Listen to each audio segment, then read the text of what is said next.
Are we live? Are we doing this? We're always recording. We always do like a cold open, and then at some point We'll just be like, we'll just hit the intro. Nice. And we'll just go. Yeah. I like that. We ease in, we roll into it, and then all of a sudden, before you know it, boom. Hey friends, it's time for another new episode of the Two Clouded Mind Show with your favorite hosts, Chris. I have a very caveman brain. And Dave. he's falling apart in front of our eyes. Subscribe to the Two Clouded Mind Show on YouTube See our pretty faces. and everywhere you get your podcasts. Two clouded mind. Come on.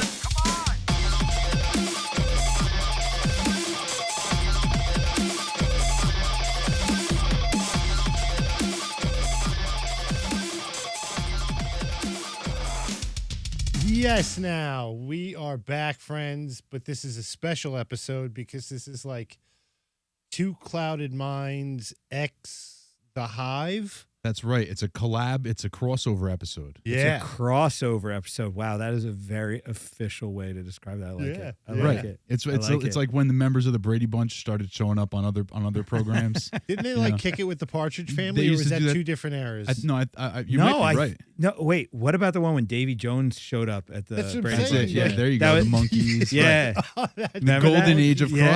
crossovers. Yeah. Fuck, we're old.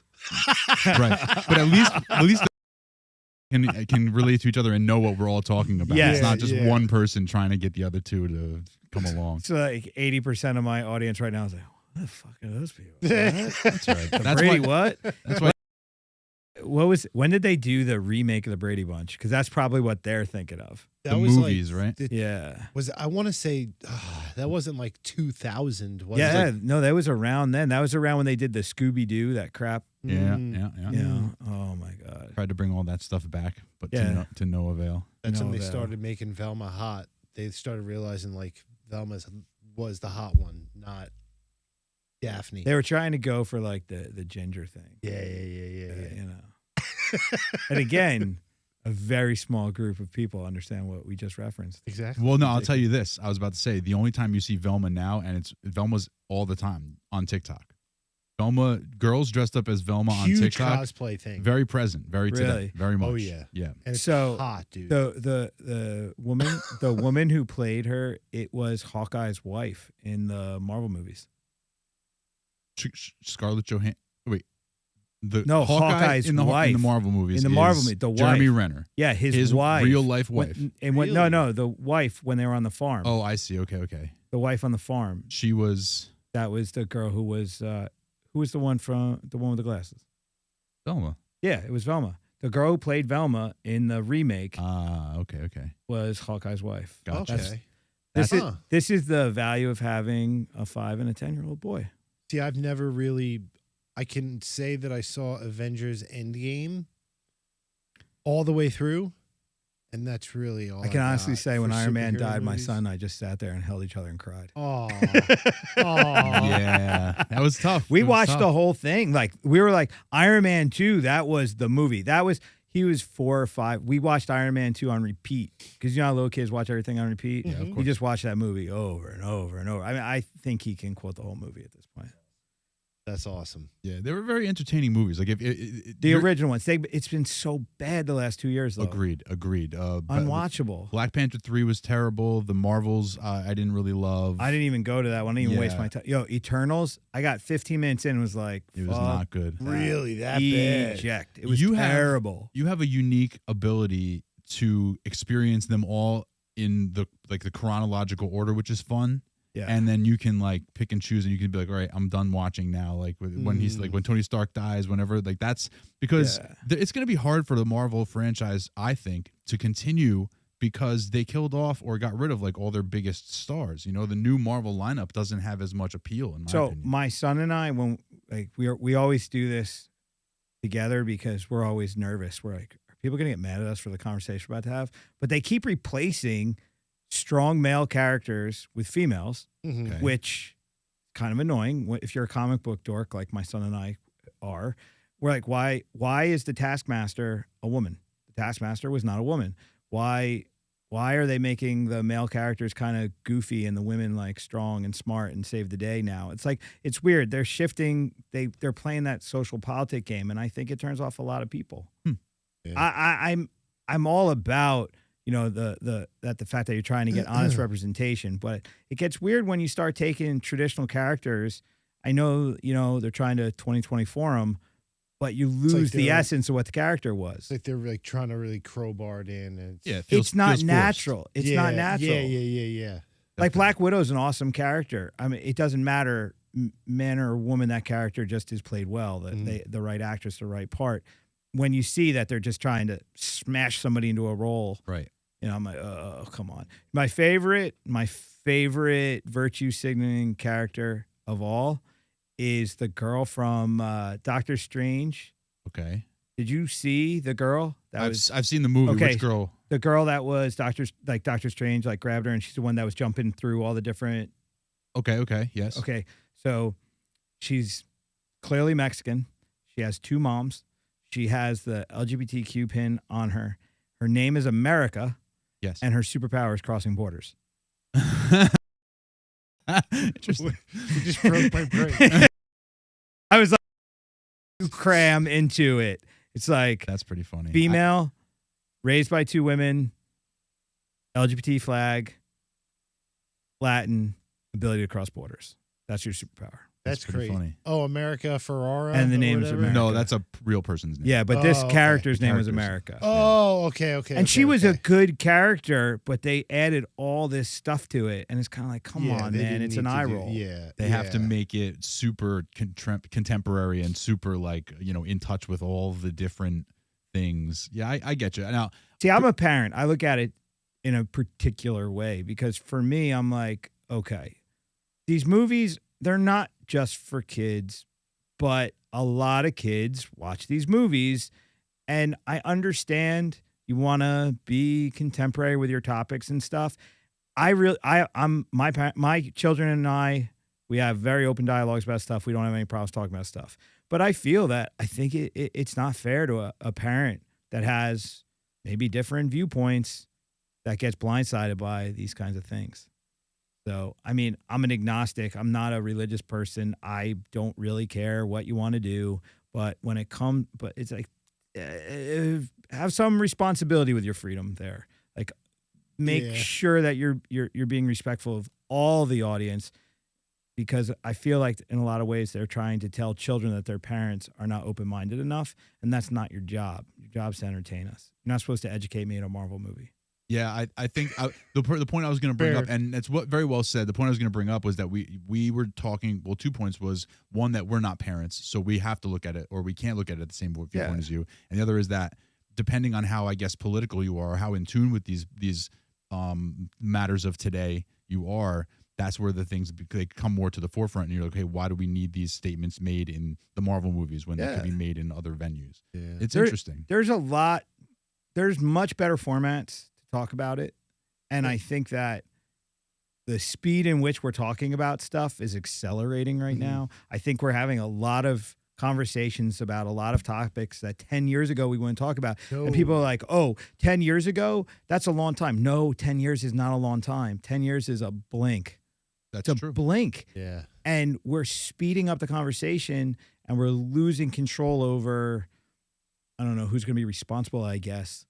And it gets weird. It just gets weird. I personally don't care, but I know a lot of people who do, and I feel bad that they're kind of forced to have conversations they don't want to have at certain times. And to circle back with the whole, like, the thing in the Marvel movie where, like, her superpower is that she's raised by two, like, they're doing that because it's a bigger audience. You know, they have all these kids now, and but they're going it's not just the media. It's like they have a bigger audience now. But when to we throw had it down our throats. But when we had Disney Plus was pushing out the original Avenger movies up through Endgame, they skyrocketed. They were the prime example of how you're supposed to do streaming. Mm-hmm. And then they started to get a little political, and then they started to get a little risky with their topics, and their growth. I think they're shrinking right now. I don't think they're growing. The stock at Disney is not doing well. Like, Disney as a company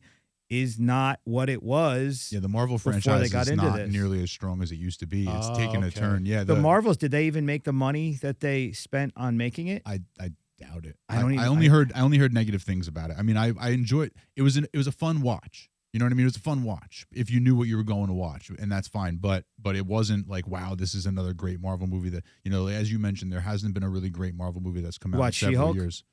No. It was unwatchable. No. I got 3 episodes in. I was like, Really? and that one, there was no politics in that. It was just terrible. I was like, they tried to make it like an Ally McBeal knockoff. I was like, what is this shit? This is terrible. It was terrible.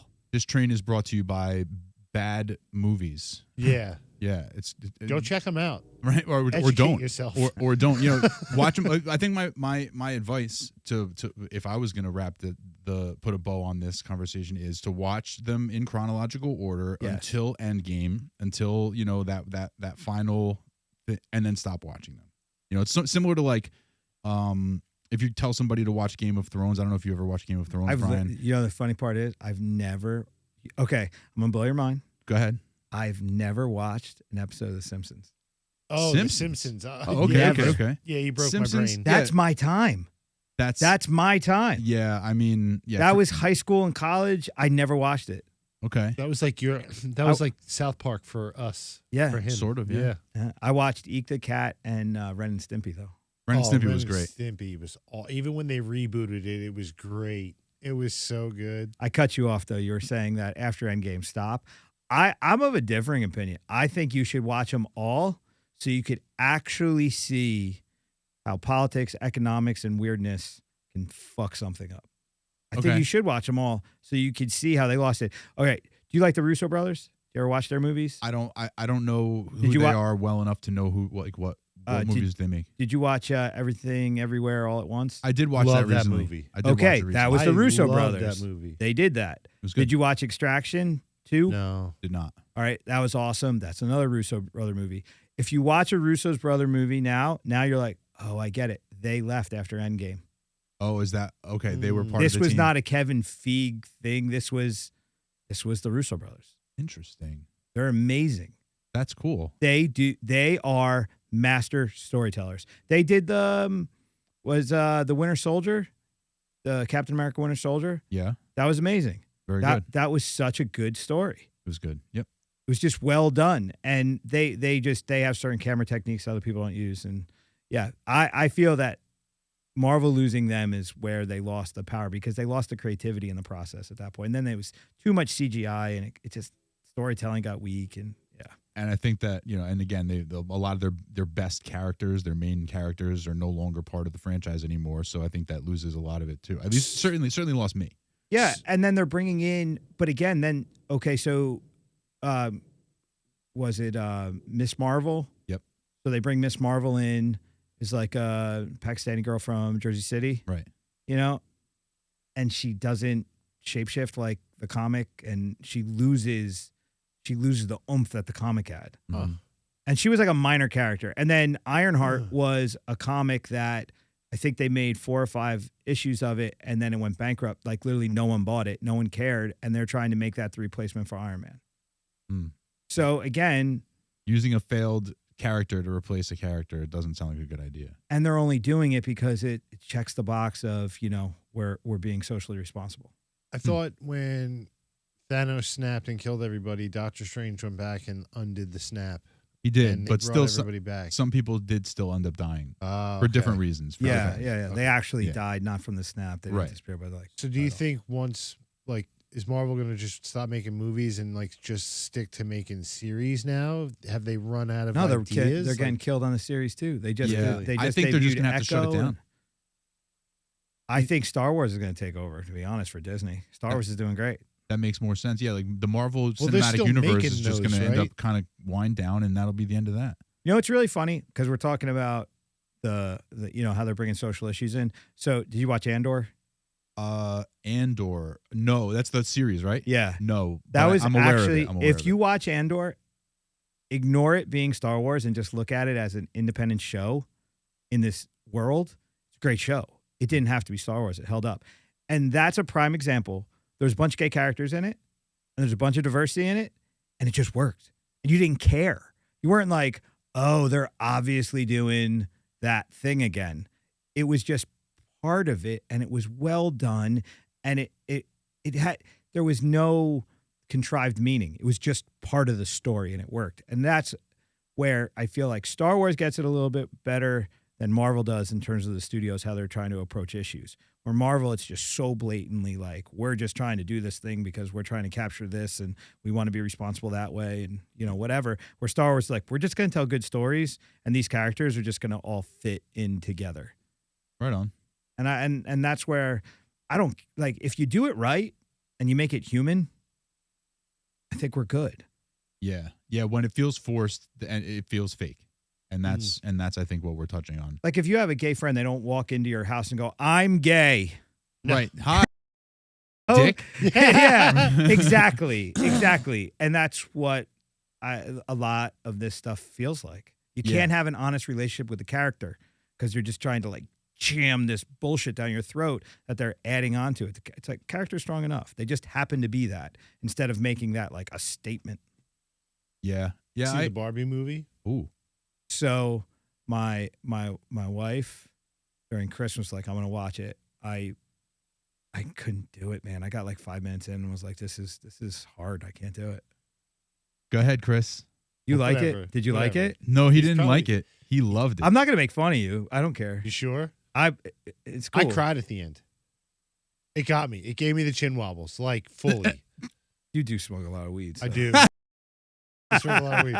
But no, like, get past the musical aspect of it because there was a lot of singing numbers and stuff. It was a good story. Like, there was a good message. I don't know. Nothing pulled me into it. Yeah. And I didn't come into it, oh my God, it's a pink world. I was open to it. I didn't care. And I was just like, I don't know. It was weird too. Like the male characters were like awkward to me the way they were played and stuff. Yeah.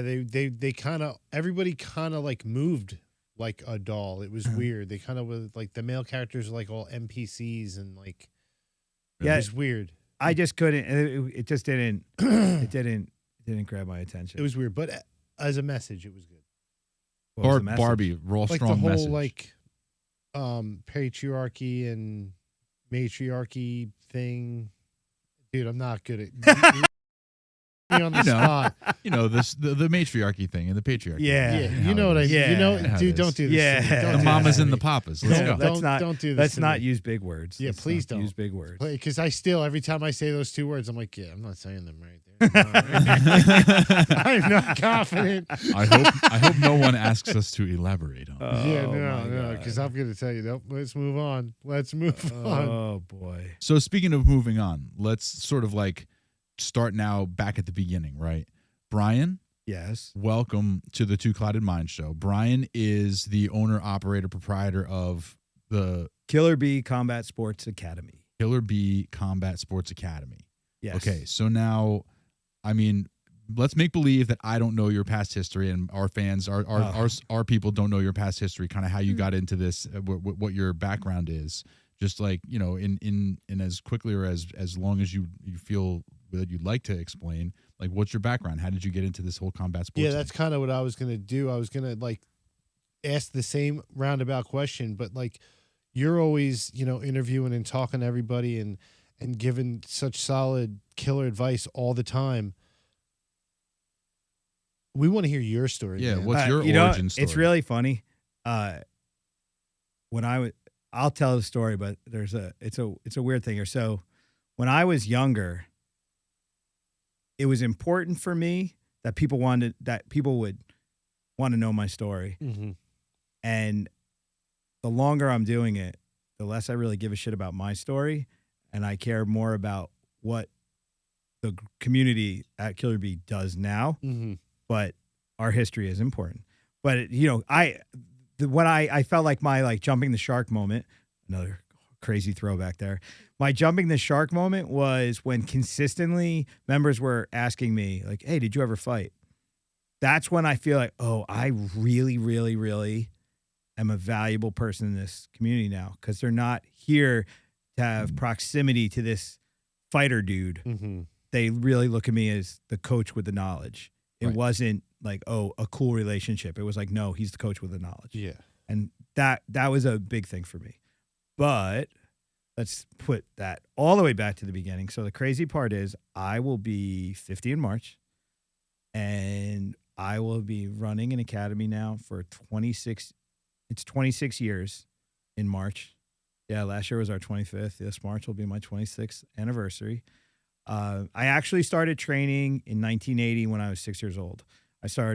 So I wasn't doing enough things, and my parents were like, "You need to do something. What do you want to do?" And I watched a lot of Kung Fu theater. The Big Apple movie was my favorite thing in the whole world.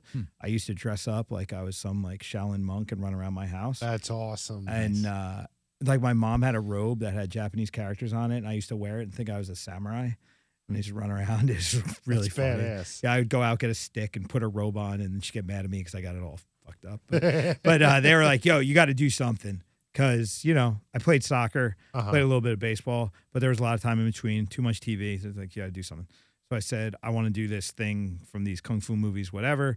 They literally opened up the Atlanticville, the newspaper. Okay. Opened it up. You remember the Atlanticville? Nah. You know the link? You The ever see place where link? the You ever see the link? The stadium? No, the paper, the link. Oh no. It's a free paper around town. The Atlanticville was like the original one. And my dad opened it up and he said, "There's a karate school." Called them and they said, "Saturday, come in." We showed up on a Saturday at the Italian American Association in Long Branch. And I Instantly fell in love. Well, it wasn't even like instantly fell in love, just started training. And you got to remember, it's 1980. It's not today. Today you have kids classes, adult classes, and everything separate. I came into this really fringe, really not known thing. No adult class, kid class separation. Everybody trained together.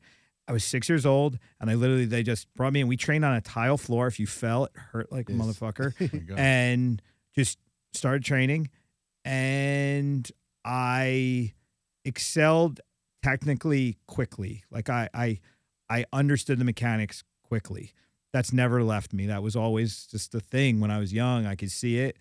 And yeah, I started doing traditional karate. And then did that up until high school.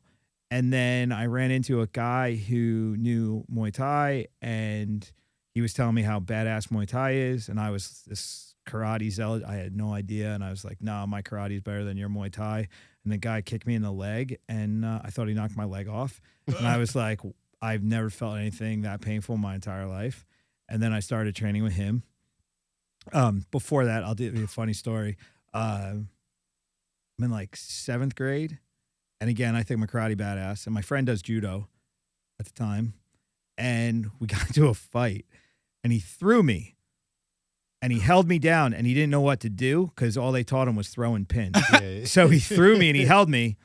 And I was like, "If I don't hit you when we get up, can you show me how you did that?" And he was like, "Just don't hit me." And I was like, "Okay." And then we got up and he was like, "What was that you did?" I was like, "I did karate." And I was like, "What was that you did?" And he goes, "I did judo." And I was like, "Holy shit, that was really cool." Like, and he was like, "Will you show me how to hit stuff?" I was like, "Will you show me how to like throw something like that?" And then so then I started to play with grappling. So then grappling kind of became something I played around with a little bit. And I went to a couple different judo clubs and different stuff when I was younger too, but karate was my primary thing. Judo was something that I played with. And then I got into Muay Thai. And I was competitive in karate. I've always been competitive. I like challenging myself. And then I started kickboxing. Straight out of high school, I started kickboxing. I went to the Maryland Institute College of Art in Baltimore. So I moved from Jersey down to Baltimore, and I started fighting on local club stuff they had down there. There were kickboxing cards. I'm fighting. I made a little bit of money to help pay some bills. I put myself through college and stuff. So doing that. And then, I'm just kind of bombing around college. I got up to where I almost finished college, and I got a call from a friend, and he was like, "Hey man, do you want to go fight overseas?" And I was like, "Sure. I'd love to do that. I'm really miserable down here." So I hopped on a plane. I went to Greece, and I fought in Athens. Fought a guy that they call Hercules. He's the reason my teeth don't touch. Oh. That was my first jawbreak. That's the poster you have in the gym, right? No, that's a different one. So I go overseas, I fight, and I was like, Europe's great. I like it. I like this traveling thing. I like this fighting thing. I like getting paid. And I was like, you know what? I'm not going to go back. I'm not going back to school. And I just came back, packed up my stuff, moved back up to Jersey, ran into my old karate instructor that I started with in 1980. And she was like, what are you doing? And I was like, I'm really just kind of bombing around right now. And she's like, come back to the school. So I started teaching at that school. I'm still doing my own thing. So I'm teaching karate, but I'm fighting in kickboxing. I took some MMA fights. I'm doing everything. It's wild. And at one point, it just got to a point where what they wanted and what I wanted was different. And it's 1998. I'm 24 years old. I said, you know what? I've been around the world a bunch of times. I've fought in like 10 countries at that point. I've got a ton of fights now, all this experience. And I just was like, you know what? Nobody's got the experience I've got. Nobody can bring the vibe that I've got. Nobody's trying to achieve what I want to achieve. I was like, I'm just going to open up my own thing. So in March of 1998, I opened up my first academy. And from there, I kept fighting. I fought up until I was 40, but I started training people, and then we developed a team. And as the sport, as the world started to make progress with MMA, there was more opportunities for what we were doing already. And then we just kind of evolved with everything. And yeah, it's just this wild ride. And there's so many things I'm not talking about in terms of training and whatnot. I'm living in Europe. I'm living in Japan. I'm training with, some of the top players in the game at the time. I really put the time in to have the audacity at 24 to say, I want to do this. Because, I trained in Holland. I was training in Switzerland. I trained in Osaka, Japan. I traveled around the country. I had a lot of fights. I really put the time in. And this is the pre-internet era. This was Black Belt Magazine. My heroes are in there. I've always had this weird...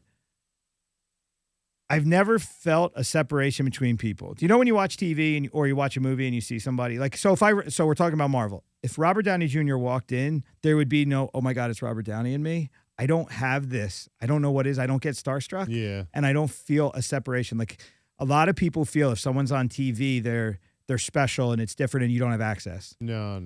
I read a book in high school. We had to read a book called The Tracker, and it was by this guy, Tom Brown. And I was like blown away. Love the book. Freshman year of reading. And someone said, Tom lives in New Jersey. I got a Yellow Pages out. And I went through the White Pages. I called every Tom Brown in the White Pages until I got him. Oh, wow. And then the guy goes, do you know John Young? I said, that's my biology teacher. He goes, that's my best friend. Talk to John. He'll introduce us. And then I ended up meeting the guy, and then I started hanging out with the dude. It was wild. But weird thing, like I would watch a fight, and then I'll call the promoter and be like, hey, I'm a dude from Ocean. I want to get involved. What do I do? And then they would give me advice. They'd be like, go fight. Go talk to this guy. Fight that guy. Do this, do that. And because I was doing those things, 1999, I'm fighting in Jersey City in this event. And after the fight, this guy, Arnie Solidel, comes up to me. And he goes, hey, I'm Arnie Solidel. I'm like, I know you. You're the guy who fought in Shidokan, which was this crazy thing on ESPN at the time. And he was like, yeah, I'm actually the recruiter for K1 and Andy Hoog's fight team. I want to take you to dinner and I want to talk shop, which led for me. Then I was involved in K1, and then I went going to Switzerland, and then I was going to Japan. I fought in the All Japan, and I'm training with this guy who is this dude I saw on TV that was a murderer, and he opened up a school in Long Island. I'm training with him. It's just wild. This whole ride it's this crazy thing. I can't really get into all the details. I'll have to write them all down chronologically one day. But basically my story is that lack of separation always gave me the ability to take on a variety of challenges. And I always found value in these challenges that I wanted to share with other people, which led me to start my own thing. And that's always been the thing. I've always just wanted to keep developing a group. The intentions, I think, have always been the same, but the practice has evolved. I've become way more humble. I've made a lot of mistakes. I've fucked up every way you could possibly fuck up when it comes to money and people and things. And, get married, have kids. Don't like losing money when you're trying to do something. You want to actually make money, you learn, you figure shit out. And so at 50 years old, 26 years deep, I look back and I could smile at all the good times and the bad times and the hard times because I'm really happy to sit here and say I'm a representative of Killer Bee Combat Sports, and have a great group of people, and yeah, we do really cool things. It's an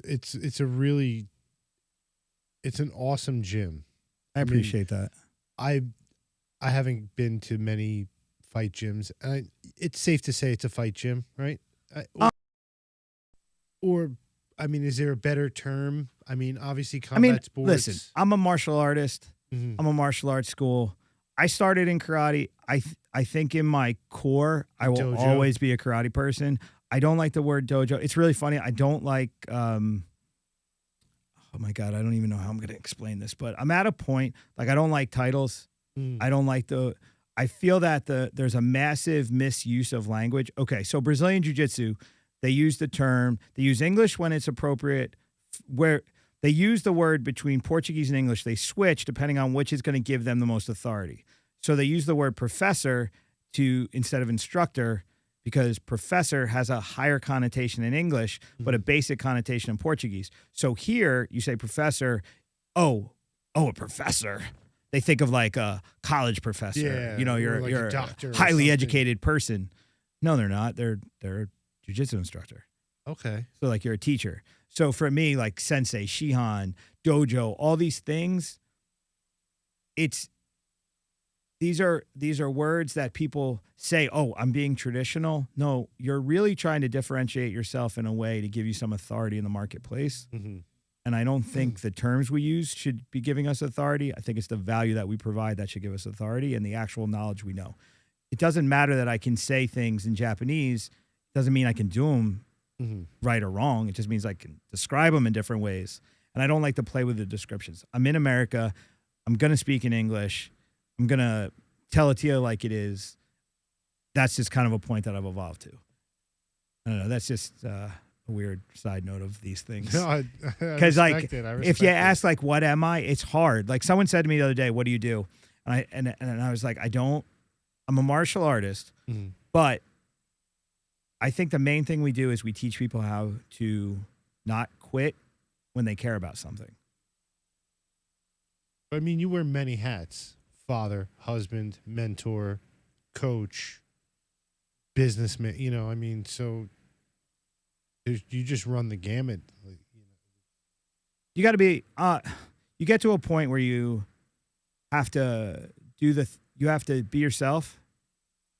It's always that value thing. Mm-hmm. So as long as I stay within my lane and I'm myself, it allows me to do all those things because I don't really feel like I'm really diversifying. I'm just doing me. I'm just applying my skills in different arenas. Yeah, But I know what my skills are. I got it. And I play with my skills in a lot of different arenas. That's why. So Killer Bee, what is it? It's a combat sports academy. It's a martial arts school. It's a place. See, when you say fight, that eliminates a large audience. That scares a lot of people away. You're right. Yeah. Like 51-year-old Mike, who has zero experience, that joined yesterday, didn't join to be in the UFC. He joined to get in shape and feel stronger, feel better about himself. The vast majority of our members are people that just want to do something that they know is authentic with people they can trust, and they want to get what they want to get out of it. So we are a very unique environment. Mm-hmm. I know we're a unique environment. Yeah. This is not the norm. How does somebody like when somebody was to join, let's say 51-year-old Mike or whatever the case may be, how does somebody progress through your program or such? Like how does the program look?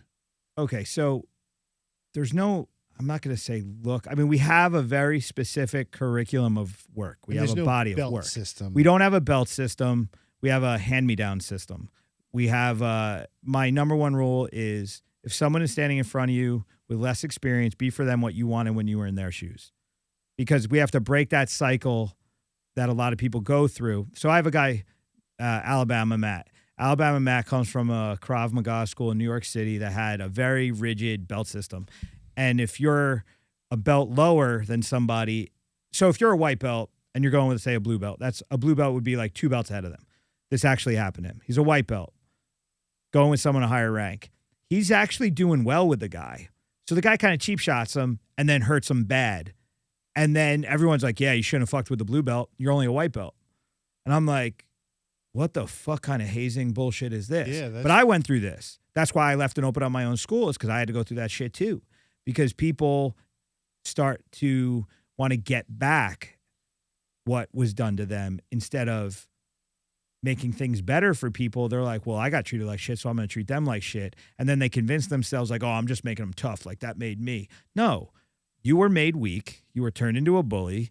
Now you're bullying other people. Then you're encouraging them to bully more people because you're trying to feel better about the bullying you just did. Like it's this crazy cycle of bullshit. Yeah. And I had to get rid of it. So I obliterated the belt system. And I just said, yo, did you like being treated like shit? No, don't treat other people like shit. You wanted someone to take you by the hand and say, hey, man, let me help you. So if you're new, you walk into my school, you sign up, you're at as my UFC guys. And those guys are going to come up to you and be like, I know you're scared. I know you don't know anything. I'm going to help you. And then you got to reframe it because the person that's new says, oh, I don't want to hold anyone back. And I'm like, yo, you're not holding anybody back. You're giving us an opportunity to share what we know. So we have to learn how to express it. We have to make sure that we really know it. And we have to care about this thing together. And it's going to work now. And that's why we grow. And that's why you can come into any class and you don't have to be, you may be a little nervous. You might be a little intimidated. But once you get going, you realize like, no, everybody just wants you to do better. But that's the thing. That's another thing I wanted to mention. Like when you first walk in that side door, yes, there's a little bit of that nervous thing. But within the first 5 minutes, you feel that community. You feel the good energy. Yes. Like everybody in there is such a good person in their own way. And everybody. Or they're trying to be. Yeah. But like. You've fostered an environment where they'd rather be that way or where everybody feels that if you're not, go feel away. responsible to be that way. If you don't understand that the goal here is to be a better human and to create community, get the fuck out. Yeah. If you come in and you're selfish and you're doing this just for you and you want to do your own thing, get the fuck out. There's a different gym for that person. Yeah. Go to the ego-driven places. Go to the hype places. You're not going to get hype here. I have a guy right now who's a phenomenal athlete, and he was asking me something like, oh, when am I ever going to be able to punch like this guy? And I'm like, I don't know if you ever will. And he was like, what? And I'm like, yo, no offense. I'm being honest with you. Understand your skill set. Yeah. Understand that in MMA, with your skill set, your age, the amount of time you have, you're probably going to fall into here. You may want that, but that's kind of like the actor who wants to be a singer, you know? Like, you are what you are. Be yourself as effectively as possible and learn how to be comfortable in your skin. That's the overall message. I mean, look, we're all going to eat shit at some point. I mean, even with how many podcasts deep are you guys now? 138. Okay. So you're still grinding it, right? You're still trying to get your legs under. You got to eat shit for a while. Yeah. Like you got to take it on the chin, but you love it. So you keep going and the audience grows and then it becomes infectious and things happen over time. Yeah. But if you quit, it doesn't go anywhere. Right. And then you guys don't have the opportunity anymore. You know, you guys, I see you both. I don't see you much outside of here, but I've seen you outside of here. Yeah. This is your happy place. Yeah. Like, why would you give this up? I never want to lose this or give this up. So everything we do is to kind of find the confidence and the strength to keep us in these positions. Mm-hmm. And that's the main thing. Like I push with fighters a lot. I'm like, yo, when you're in the last round and the dude's on top of you and you're taking elbows to the head, why are you going to keep going? Like where's your why? Like, why are you doing this? You want to be famous? You're going to quit. You want to make a lot of money? You're going to quit. You actually love it. You enjoy it. You feel passionately about it. It connects you in a different way. You represent something to yourself, to other people. These are the things that push you through. Those are the things that make you keep going when, you know, it sucks. Yeah. Yeah. Everything sucks at some point, and that's why I like fighting, because it teaches you how to just deal with the fact that, you know, that's kind of the norm. Right. Getting punched in the face isn't the end of the world. It's not. I was scared to death of it before I met you and Hayden. And then when Hayden actually brought me in, and then he ran me through that small little mini camp, and then I did the camp with you. Yep. Like, I really, really, really enjoy it. I'm not any good, but I enjoyed it. Okay, but here's the thing. You say I'm not really good and I enjoyed it. So the goal is not to be the best in the world. Mm-hmm. The goal is to be your best. Yeah. And if your best makes you the best in the world, fantastic. Of course. Yeah. So you can't don't worry about being judgmental and being like, oh, I'm not good. According to what standard? According to your standard, Right, you're you're fucking only- phenomenal, You're man. comparing. You know what I right, mean? Yeah. Only by comparison would you say that you're not good. Only by comparing somebody to somebody else. You know, Yeah. you just have to compare yourself But to where you started But to out. the who you were when you fucking started Yeah. to where that's you what are I'm saying. now, Yeah. that's like, holy shit, bro. You got me the healthiest I've been in my adult life, the best shape I've been in my adult life. So, yeah. I got a question. So if somebody was to start fresh, Uh-huh. doesn't matter necessarily what age. Well, I have two questions. Okay. Sure. How old is, first question, when you first start fresh, Yes. how long the average person before they're like ready for a competitive fight? that's Very, very. you're ready when you're ready because everybody's got their own baggage. What do you like somebody to know before you put them into a competitive fight? You've got to be sparring consistently, and you have to demonstrate the ability to execute under pressure. You have to be Okay. coachable under pressure. Like, I've got to get you to that point where we have the ability, while someone's trying to fuck you up, To stay calm. to not even just stay calm, but to stay coachable Okay. so that we can have a communicative relationship under pressure. So, like, when I tell you, because when you're in there, you know this. What you think's happening is nothing what you see on the tape. Mm-hmm. When you look back at it, you're like, I don't remember any of this. I thought I caught him with that one. Oh, I thought I looked a lot better than that. What the fuck? Like, you got to Weird. watch it. It's The weird. first time you watch it, you're like, I am the biggest piece of shit I've ever seen ever. And then a couple times you're like, all right, I'm not that bad. All right, I can live with it. Or maybe you can't. I don't know. But it's like this weird process. So having someone like me in your corner, if you can trust me, when I tell you you're doing good, you know you are. And you know when I tell you you're doing bad, I'm going to say, look, this isn't working. We need to adjust. You'll trust me and you'll actually try and make the adjustments. If we can maintain that, now you have the ability to fight. Because when you're in there and you come back in between rounds, we have 1 minute to say what just happened, what you need to do, and I don't want anything bad to happen to you. We went to WK Nationals down in Delaware in the summer. I brought a lot of people, including my son. The craziest wake-up call was my kids competed on Friday. The adults showed up Friday, and they walked in, and the teenagers were going.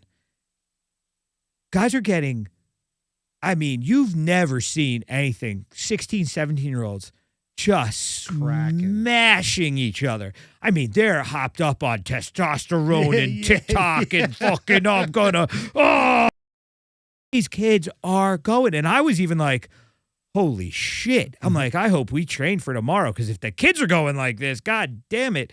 But they all walked in and they were like, oh, this is real. Yep. Like, none of them fought before. And they were like, oh, there's blood. Holy shit, that's a stretcher. Why is that kid going to the hospital? Like, that shit was real. And then the next day, they came in and they all fought. Win or lose, nobody got fucked up. Nice. Nobody walked out of there a mess. We saw gyms walking out of there with guys with their faces rearranged. And I was like, I will never put you in a position where you're going to be deformed, especially as an amateur. We're going to make sure, win or lose, you're going to be better for this experience, and we're going to do everything we can to make sure we maintain you. Because a lot of these guys throw these people in, and it's a meat grinder, man. And there's a responsibility I have. I say it all the time. I'm not here to be a part of your glorious failure. No, It's just- yeah, you don't want to be the coach of somebody who just gets like put in the hospital. You don't want to be in that position. I've been to the hospital too many times with athletes. I will be there again. Mm-hmm. But the only times we've ended up in the hospital have been big ones. Like, it wasn't the little ones. My one guy, Stein, he had to get staples in his forehead once. That was a headbutt. He didn't get fucked up. He just clacked heads with somebody. But I've, from the UFC to the hospital a few times, from Contender Series to the hospital a few times. That's different. You're a professional. Because that's at the highest level. You're getting paid. Right. This is how you make your living. Right. You understand the risk. That's different. But these amateurs that are putting their faith and trust in my advice and our system and everything, I take that very, very seriously. Because if you can't go to work or school tomorrow because of something I didn't take seriously, that's a problem. That's a problem. Yeah, you got to carry that around, and you're human. That shows your human side, and that obviously has shown throughout this entire conversation. But that shows your human side to your students and to the people that you coach. My human side is all I really. I'm like a broken record, I think, with the human side of it, because I've seen too many people sacrifice aspects of their humanity for this dream, and I'm like, yo, this is fighting, man. Like this is fighting. This is not something to lose your life over. I mean, I don't know what level of inspiration you really think you're creating here. Most of the people you're like mid-level professional fighters making okay money. Don't ruin whatever you have left in life for this. And I say this to you. And okay, so you fought, right? Mm-hmm. What was it like after when the lights go off and everybody goes home? Are you alone or are you with somebody? I was alone. And what is that like?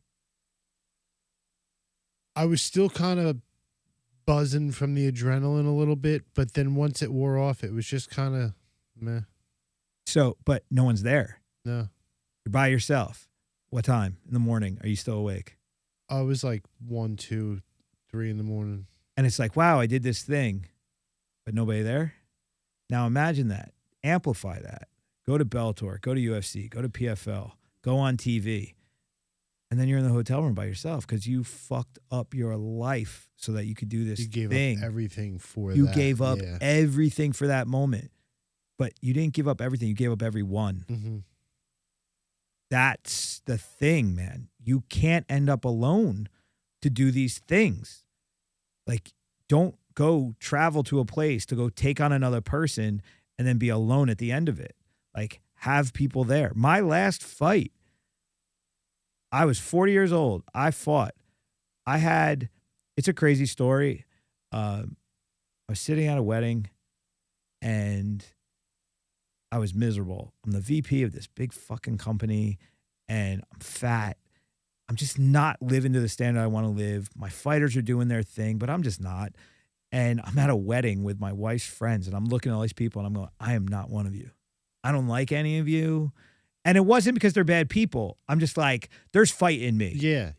I don't want to talk about the news and the weather in some non-substantial way. I want to have something meaningful fucking happen in my life right now. Right. So I started texting a promoter, my buddy Justin. I said, hey, Justin, you've been busting my balls about fighting for you. I said, my clock's ticking, man. What about we do one? And he was like, you going to be ready in 6 weeks? I said, probably not, but let's give it a shot. And then my wife goes, what'd you do? I said, I just booked the fight. I just booked a fight. Right. And she goes, motherfucker, finally. And I was like, this is why I married you. There you That's go. awesome. That's why I married you. There you That's go. awesome. She was like, you fucking need to do this so bad. And at 40 years old, I fought. I got shit kicked out of me by a young guy. Never got dropped. Didn't get finished. I finished the fight, but I blew my neck out. Like my body's a mess from what I've done over the years. I barely got through it, but I got through it and it grounded me again. But after the fight, so I'm walking out. My mom wasn't going to come. It was in New York City. My mom wasn't going to come. And my dad was talking about it, but I didn't know. And I'm walking out. My mom and dad are sitting there. My parents are divorced. They have not been in the same room with each other since I was 15. Wow. And they're sitting next to each other in the fucking front row. And my wife's there. And I'm like, holy shit. So I go, I do this fight, and I come out. And my parents were like, all right, I'm fucked up. My leg was trashed. We go back to the hotel. The hotel bar was closed. And I said, look, I just fought the last fight of my life. I need you to give me one of those bottles. And then you got to help me figure out food. And they were like, please take the bottle. They kept the restaurant. The restaurant's closed, but they let us have a table. Mm-hmm. They gave us a bottle of wine and they gave us a bottle of whiskey and they ordered takeout for us. My mom, my dad, my wife, and I, we sat there and we just talked. And it was like this weird, like everything in my life makes sense moment. And I was able to kill mom-dad issues. Mm. My wife and I cared about my wife in different, like there was just a bond there that like made that much more sense. My son was one at home with the grandparents, her parents, but, and I was able to bury my fight career and I was like, yeah, I don't need to do this anymore. I'm good. I'm actually really good. I don't need to fight anymore. I can be a coach now. And everybody noticed immediately that as a person, as a coach, I really started to shift at that point. And I was a much better coach because I didn't give a shit about me anymore. It was only about the people. Mm-hmm. There was no more like, oh, I might be able to do this. It was like, nope, you guys are doing it. And that all changed. And I stopped the job and I went back full time to the gym and completely changed the trajectory of my life because I just had to reground myself at some point. And that's why it's important that we take on the challenges that make sense to us. And we have to do them in a way that's consequential so that they're serious. And that's why boxing it for you is you never would have made the changes you talked about if you didn't know someone was going to try and punch you in the face. You're right. If you're going to have a fucking thumb war, you'd be like, whatever, I show up drunk and fat Exactly, and yeah. fucking high, who cares? Yeah. But when you're like, fuck, I might get a concussion. Mm-hmm. It doesn't matter if it's Golden Gloves, Ellis Mania, or the fucking UFC. Man, when you know there's another person that's been training to kill you, that's going to be standing across from you, it changes how you look at everything. Yeah. Mm-hmm. Yeah. Show up early, stay late, eat different, run a little bit, do shit you never thought you were ever going to do again. And you don't mind it because you're like, wow, okay, this makes sense. Mm-hmm. I'm glad I did it. I'm so glad I did it. Yeah. It was a cool experience. Now I know how to defend myself. And I think It's- self-defense, honestly, everybody talks about defend yourself. Once you fought, you have a level of comfort with violence that the average person doesn't have, and other people that are recognize, and you get fucked with much less. Yeah. People just are like, oh, he probably will want to scrap with me. I'm not going to fuck with him. Yeah, and then once you get a little bit of that cauliflower ear, nobody wants to go near you. You know, that's the instant stay away. Like, oh no, that guy, no, never mind. You're right. You know, buddy, you take that seat. I'll find another one. I'll tell you a funny one. My buddy Mike, he actually came in tonight and signed his kid up, which is fucking wild. Mike started with me. Mike's my age. He used to train with me, and now I'm training his kid, which blows my mind. But once he said to me, it was really funny. He goes, yeah, man, I don't want to do jiu-jitsu. I said, why? He goes, I'm afraid of that cauliflower. I'm like, dude, nobody's going to smash your ears. He goes, yeah, man, but that's just contagious, isn't it? I was like, What? I love What? it. I love it. I love I it. was like, it's not a virus, bro. They got to rub your fucking ears. It's like, it's not herpes. It's Spray some alcohol. Spray some alcohol on it. It'll be fun. He's like, yeah, it's contagious. I'm like, no, man. Nah, He's you're like, good. oh, I thought all the wrestlers just got it because they're like close to each other. I'm like, yeah, they're really close. Swap and spit, Sharing motherfucker. the old. Holy yeah. crap, that's Yeah. awesome. Yeah, That's awesome. That's like sounded like such a me statement to say. Like, Right. dude, I'm not doing that. You're the guy. It's like another common one is I get someone will get large shin guards Uh-huh. and then they go, yo, man, you gave me two lefts. I'm like, you mean too large? You're like, yeah, okay, let's act like this didn't happen. That's pretty funny. Holy Fuck. crap. Yeah. I mean, you've seen, it's like the you know, the beauty is when you take away, like when we stripped away the rank and we made this like more of just a community human environment, the interactions that we have on a day to day are just hilarious. I mean, the shit that gets said and done and the freedom people have to be themselves just makes, I think people in their most comfortable state, it's just hilarious. Yeah. Like when they're not trying to put up a wall or try and angle or whatever, and they're just comfortable being who they are. It's just fucking funny. I mean, at the end of the day, we're all just a bunch of weirdos that want to be ourselves. Yes. And that's it. Or something else. We want to be ourselves or we want to be something else, but at least like with the training thing, you're training to be that something else. Yeah. Like you're more clear about it. You have like a it's purpose. Not, yeah. Purpose is everything. You have to have a purpose. Yo, anybody dealing with like sobriety issues and all that kind of stuff, they always talk about AA, how it's always a higher purpose that gets them through. And I'm like, fuck, that gets us through everything, man. Mm-hmm. We're addicted to everything. Yeah. Like, It's for sure. Whether it's your cell phone, alcohol, yeah, drugs, TV, all of it. everything. Phones are crazy. Phones are crazy. Yeah. Yeah. How old are you? 44. All right. So you know life. Pre-cell phone. How old are you? 45. Okay. So you guys know getting up and walking across to change the channel a little bit. Oh yeah. yeah. little bit. A Yeah, little yeah, bit. Yeah. Hell yeah. Like my kids, man, they don't. My 10-year-old knows like the old Verizon and Optimum menus to look at shows. You know, when you had to like scroll through, like he remembers that, but still he could watch what he wanted when he wanted. Right. My 5-year-old, Just throw him the iPad kind of deal? No, he just has zero patience Ah. because he doesn't. Commercials pop up on Prime now, and he's like, "What is this shit?" Right. I'm like, "It's a commercial." He's like, "How do you get rid of this thing?" Yeah, yeah. And he can't read. So the funny part about it is, like when it says skip, he doesn't know what the fuck it says. Oh. He's like, "What's that?" I don't know. He's like, why is it uploading? It broke. I'm like, no, it says skip. He's like, oh, like my older son would somebody asked me the other day, why does Brian read so much? I was like, well, he played a lot of video games. They're like, yeah, but wouldn't that make him not read? I was like, no, he couldn't read the subtitles in the video games, and that motivated him to learn how to read. Oh shit. There you go. And then he realized, like, that's the secret. Like, that's the secret stuff. Reading? The stuff they don't want to say out loud. You got to read that shit. And then he really got into reading. And it's like a big thing. And his brother fake reads. Reed actually gets books. He goes, I'm reading. I'm like, you're 5. You have no idea what the fuck you're looking at. You can't even write your name yet. Like, come on, stop it. But he's always like, Brian, tell me what the TV is. Because like, he wants to know what the subtitles say and stuff. And yeah. It was funny. I'm looking, you have the Michael Myers up there. Mm-hmm. So I'm a little nervous because Reed, my 5-year-old, is obsessed with Jason. Okay. Obsessed. He has a backpack for school with a Jason mask spray painted on the back. Okay. He has a Jason pin. He has a Jason skull cap. He has a baseball cap that has it on it. Has he ever seen the movie? He walks around the house with a fake machete he got at the Halloween store. Nice. And he's seen clips of it. And he's like, when Kevin Bacon got impaled through the bed, Yeah. he thinks that's the coolest thing ever.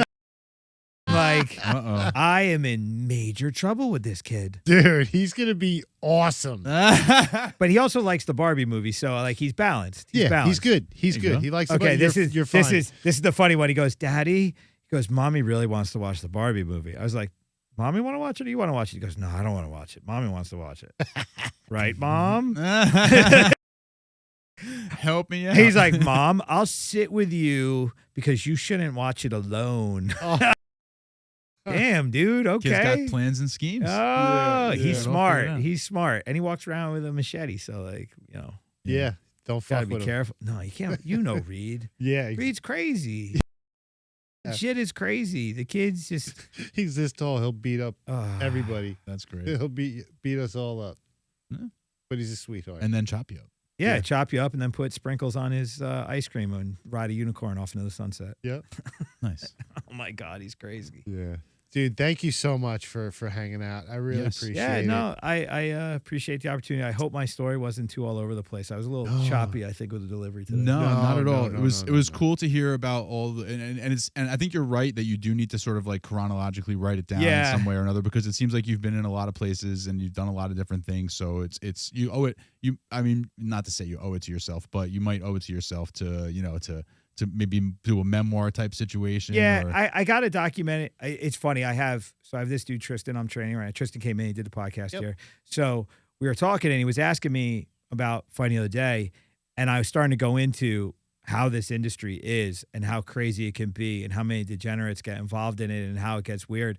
And he was like, man, I think you just scared me off. I was like, yeah, if I ever wrote a book about what I really know goes on in this sport and who's done what and said what, somebody's going to try and shoot me. I was just going to say you have to go to hiding. Like, I literally, immediately. like, when I'm done, I'll do it, but I won't be able to be in the space if I say what I know. The good part is a lot of the guys that I could talk about have passed. I mean, it's sad that they've passed, but it's good that they're not around to kill me. Yeah. But I did have one guy, I did write a story because I was starting. Somebody was like, oh, just tell your story. And I was like, all right, I'll tell my story. So I wrote a couple blog posts, and a guy I hadn't heard from in 20 years sends me an email and he goes, bro, I don't drink anymore and I got kids. Can you please take that down? And I was like, respect, brother. It's coming down. I'm sorry. Wow. So yeah, all of our actions can have consequences at times. And I don't want to be the person that creates bad consequences for people that may have been young and wild, but are like, cool now. Hey, I was young and wild. I got Okay. shit that I could say. That kid Alex Stein, he comes in. Whew, stories he could tell. He knew me when I had a mohawk up to here, man. That's awesome. Oh, That's awesome. So tell people where they can find your gym and then how they can find you online. all right. So it's actually a cool time because not only do we have the academy, you can find us at killerbcombatsports.academy. That's the website. That is our school in Oakhurst. We are also launching Killer Bee Online. So it's actually killerbee.online will be an online version of the academy. So you could actually get our full curriculum. Nice. And we give you an outline of how you can train. It's to augment training if you're training somewhere else, or you could do it at home if you really just want to learn our system. And then the Killer Bee Combat Sports Association is also launching, and that'll be Killer Bee CSA. And we have a network of gyms around the country that would like to teach within our methodology, and they would like to start creating more of a sense of community that we fostered here in Oakhurst. So, yeah, you can find us in Oakhurst, and soon you're going to be able to find us online and at other facilities across the country. So it's a developing situation. So around March, we're really going to be launching a lot of stuff. Pre-sales start actually within about a week, and then we're really going to start pushing a lot of stuff online. So, and we really appreciate the space here, guys. This is great studio. We've been talking about a lot of things we want to do with it, and this podcast is a great opportunity to keep sharing our stories and giving more substance and talking about the purpose and all the different things, so that when people get involved, it's not just a surfing involvement. They'll understand the players and the different aspects. And we really wouldn't be able to do it to the degree we are if you guys didn't create this thing. And that's why I was bringing up the fact that, you guys might feel like you have to eat shit at times, but you guys really are providing a great platform and opportunity for businesses like mine to do stuff. And, I hope other people take advantage of the situation here and recognize, you're not just two cloud of minds, but you guys are two savvy podcasters with a great platform for people to grow their business. Thank you. Thank you very much. Very It means kind. a lot. Very Yeah. kind. I'll be cutting that up and making a promo right away. Right, Stamp that. there you go. Exactly. Right at the end. I'm good for the clips. Beautiful. Beautiful soundbite. We're No, gonna be I hearing really that one. I really do appreciate it though. So I'm We're always- proud to help. We're proud to yeah, help. man. We're rooting for the future success of everything we're doing. So it's awesome. Definitely. So thank you Likewise. guys.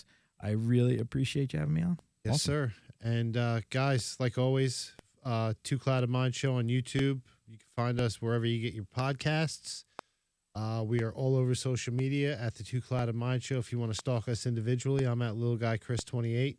DC in the city on all social media. Ryan Wright 732 on Instagram, plus Killer Bee CSA on Instagram, YouTube, Facebook, TikTok, everywhere. Awesome. Thanks for coming in, man. Thanks, I appreciate it. Stay clouded.